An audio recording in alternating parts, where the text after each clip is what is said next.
নমস্কার বন্ধুরা, নতুন একটি ভিডিওতে তোমাদের সবাইকে স্বাগত জানাই। আশা করি তোমরা প্রত্যেকে ভালো রয়েছো। আজকে আমি এটা ভিডিও করছি কিভাবে পারফেক্ট শিরোনি তৈরি করা হয় পুজোর জন্য, যে কোনো পূজার জন্য। আর প্রথমে আমার কলা লাগবে। কলা হচ্ছে কি বীজোর সংখ্যা নিতে হয়, মানে 5টা 7টা 9টা এরকম বীজোর সংখ্যা নিতে হয় কলা। আমি এখানে 7টা কলা দিয়ে শিরোনি করছি।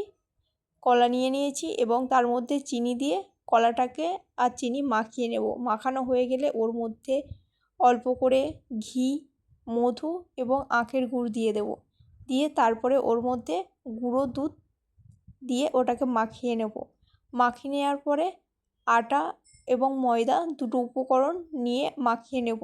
আর পরিমাণ মতন এতে জল দিয়ে দেব। জল হচ্ছে কি ডাবের জলও দেওয়া যায় বা এমনি পরিষ্কার শুদ্ধ জলও দেওয়া যায়। আর আমি এখানে নর্মাল জল দিয়ে দিয়েছিলাম। দিয়ে ভালো করে মাখানো হয়ে গেলে শিরুনিটার থিকনেস, মানে কতটা পরিমাণ পাতলা বা মোটা, থিকনেসটা ঠিক যতটা পরিমাণ রাখবে। তারপরে পরিমাণ মতন ড্রাই ফ্রুট দিয়ে দেবো, কাজু, কিশমিশ আর বেদানা আর হচ্ছে গিয়ে চেরি ফল দিয়ে দেবো। দেখতেও ভালো লাগবে আর শিরুনিটা খেতেও ভালো লাগবে। এটা যেহেতু আমি শনি ঠাকুরের পুজোর জন্য বানিয়েছিলাম, তাই ওপর থেকে এই সব রকম উপকরণ ছড়িয়ে দিয়েছিলাম।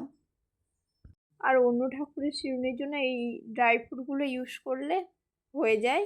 নর্মাল শিরুনি ওই পঞ্চশস্য দিতে হয় না। এখানেই ভিডিওটা শেষ করছি।